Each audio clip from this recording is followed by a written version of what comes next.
Subscribe now and press the bell icon. Never miss an update.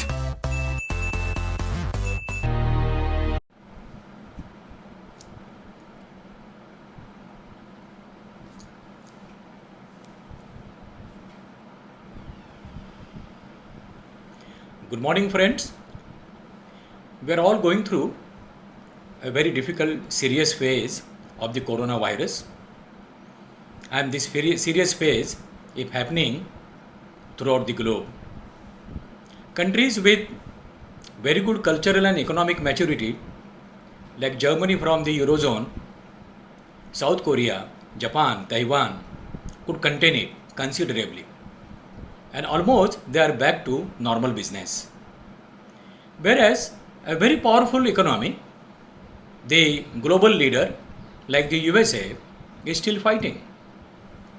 Now, this all started from China.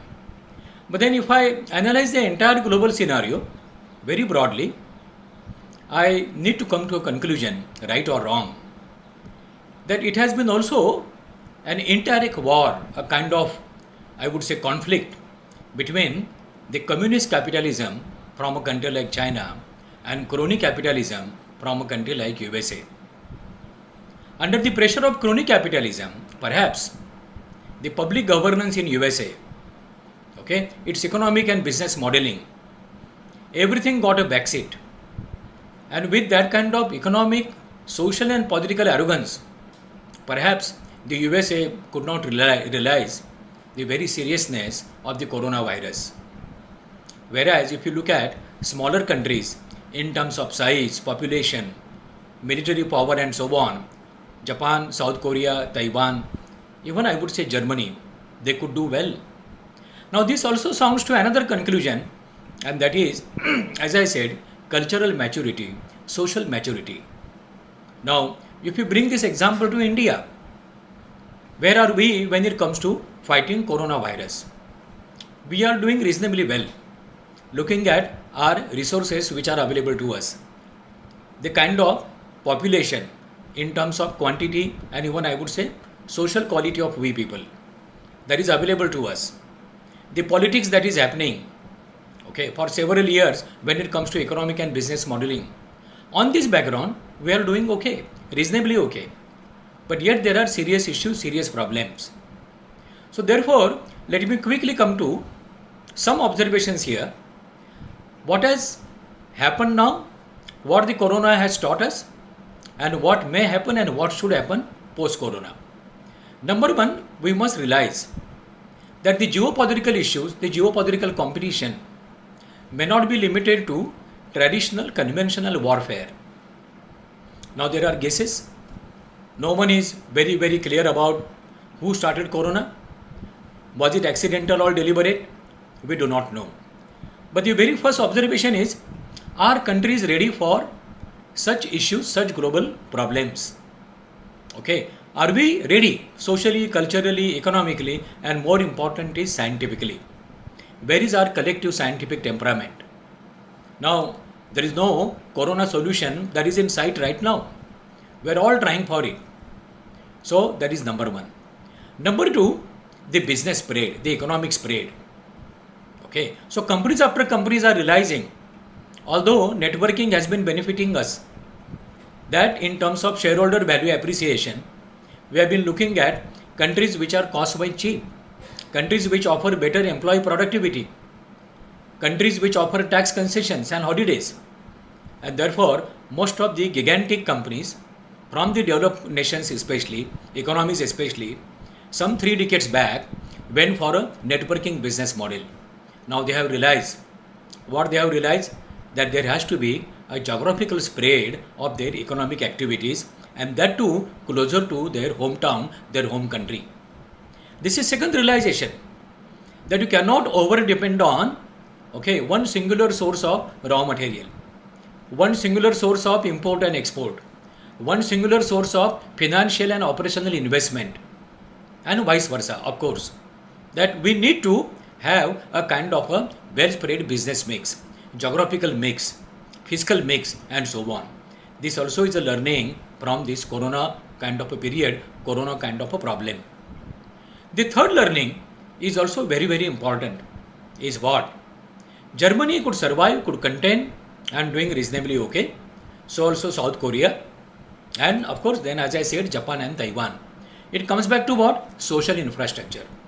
What kind of social infrastructure we have in a country like USA, vis-a-vis a smaller country like South Korea, for that matter, of course, Japan. So we need to look at social infrastructure, building social infrastructure, and so on.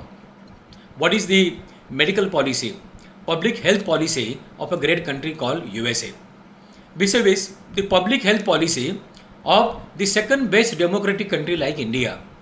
So social infrastructure is very important, and this social infrastructure will come under what? A very basic discussion on prioritization. How do we prioritize our social needs? Okay, what is priority 1, 2, 3, 4, and so on? Or is it that we only look at the priorities of the very 5% rich, who always look at the stock market index and measure the GDP growth in their own interest, not seriously looking at the masses? That also is a big lesson. Friends, if the masses don't survive outside the factories and industries, and they come to road with a corona kind of a problem, those who are very rich, 5% rich, 1% rich, how are they going to grow? How are they going to survive? And that's a big, big lesson from this kind of a global problem. If the people at the bottom of the pyramid are not doing well, their savings suddenly go under pressure, their salaries are not protected, they do not have any retirement benefits, the future is not safe. And these are probably, I would say, I do not have an exact statistical data with me, are around 70 to 75% of the global population, including, I would say, even the USA. When I attempted to write a book on economics of survival, which I just finished my writing, I could come to a conclusion that a common man worldwide is not happy. Let him be from USA or China, Russia or India or from elsewhere. Now this has been proved, I would say, unfortunately, drastically, okay, very sharply, okay, by the situation that we are going through. So that also is a lesson. And then the next lesson, which is also very fundamentally important, that there was kind of a deliberation, especially from the Western countries, that there was an agricultural wave, then there was a service sector wave, manufacturing wave, and then there was a service sector wave. 3 waves we have been talking about. And then we spoke about nanotechnology, and now we have been talking about artificial intelligence and so on. Friends, we have to also learn a lesson, and that is about what? Versatile growth of an economy. This overall episode is teaching us that manufacturing is important, research and development is important, innovation is important, service sector is important, but what is equally important or more important is the agricultural sector. What is happening in the agricultural sector? Now, this 1 month, 2 months lockdown has proved again and again. And what is that? We need to produce enough food. We need to produce enough basic necessities, okay, which are essential for, as I said, the 75% of the population. Now, these are also essential for the rich class in the society. Okay, if there is no enough food, there are no enough amenities. Okay, what even the rich would do? Now, this also proves one more very important reality, that we need to look at economic equilibrium. And this economic equilibrium also goes with another concept, that the prime preliminary needs of common people need not be, cannot be, should not be privatized. Look at the kind of medical treatment available, okay, even in developed countries. It is all available through the public medical system. So we need to strengthen all those public systems, public governance, etc., in the interest of a common man. Okay, privatization in its own place is okay. Now many industrial houses, business houses, they have reasonably donated to the present cause, I agree. But then enough has not been done. There is good amount of wealth, okay, that has been frozen, is available, with temples, mosques, churches, agyaris, and so on. Now, if this wealth is not of any use to a common man in our country, okay, to a common man even in a country like USA, for that matter Russia or Spain or Italy, okay, what meaning can we attach to the great concept of spirituality. So this wealth, if it is unfrozen, if it is unfolded, brought out, could be of a great use during an emergency like this. And now I come to the last point here, which is most important. Are we creating enough insurance products for a common man? Especially I would say people in the unorganized sector, economic migrants, political migrants, cultural and religious migrants. That also is an issue, okay, which is now very obvious when we look at it. It's an issue in India also. Interstate migrants, inter-district migrants, and so on.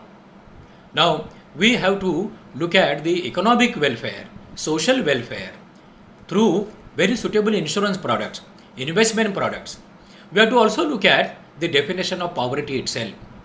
Poor people, okay, as I said, their savings are under pressure. They do not know what would happen to them and their jobs and their salaries post-corona. Will they be back to job soon? Will they get the same salary?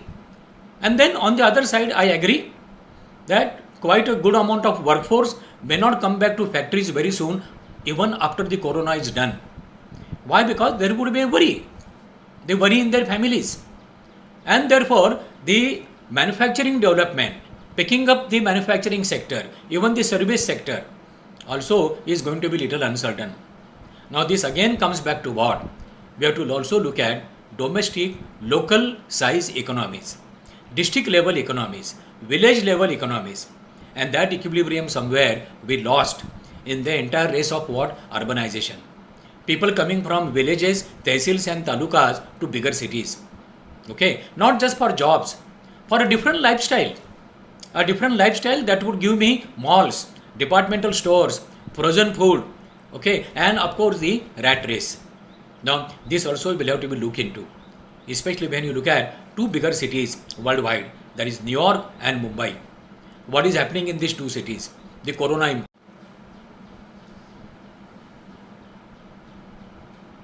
So friends, if I connect my discussion to our economy, Indian economy, as I just said 2 minutes back, the future, okay, of the unorganized sector workers, small peasants, small farmers, okay, is uncertain. But then do we have some practical solutions? These solutions were there even yesterday, but we didn't implement them. And now corona teaches us a big lesson. If small farmers come together under the caption of cooperative farming, or I would say even a mix of cooperative and corporate farming together, the advantages of limited liability of a company and equity advantage of a cooperative structure. If they come together, conduct their processes together, raise capital together, conduct agro-based research together, distribution together, and then conduct agro-based industries together, that would definitely ascertain, okay, a great future for them. At the same time, the small shops walas, kirana walas especially, they recently proved, okay, their great significance, importance to us. That today we are going to a nearby kirana wala and buying our everyday stuff. But then these kirana walas also should come together, create a kind of a value chain to their own advantage. They should connect to the farmlands and farmers directly, avoiding all those agents. This also is a big lesson. The third lesson, I call it community funding. Soon after corona, small businesses, SMEs, will definitely have a problem of working capital, a problem of fresh investment, where from the funds would be available. Bankers also shall be extra cautious while funding their borrowers and new clients. Now here, if we implement the concept of community financing, community funding, which has been there for years together in some business communities, some business societies, where the savings of a society are partially invested into banks, stock markets, mutual funds, yes. But can there be a concept of community insurance fund, community innovation fund, community survival fund, where a small SME, a small borrower, a small manufacturer can go to this fund and the fund is available at a cheaper rate of cost of capital. There is a collective insurance available. There is a collective social treatment available, medical treatment available. So friends, you will have to think about an equilibrium between sustainable business models and sustainable social models. I come to the end part of my discussion. Again, take you back to the global scenario. we have to also look at what? When I say we, all democratic countries which believe in coexistence, which believe in transparency, which believe in some ethos and value system, we have to see what? All geopolitical possibilities, okay, of some ambitious countries, all those, I would say, technical possibilities of technical monopolies, again of a few countries, will have to be curtailed, will have to be contained, will have to be checked.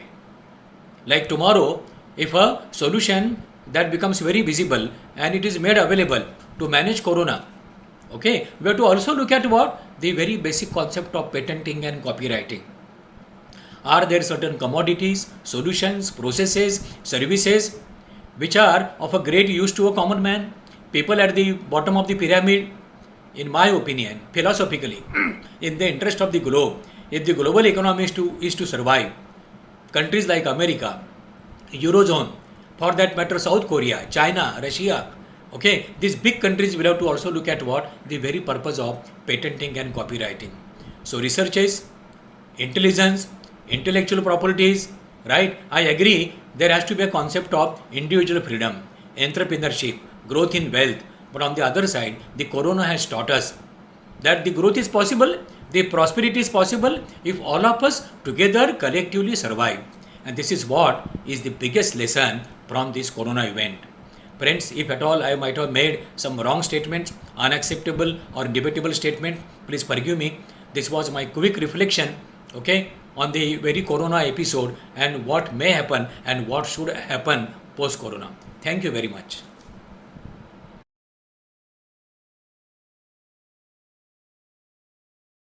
Subscribe now and press the bell icon. Never miss an update.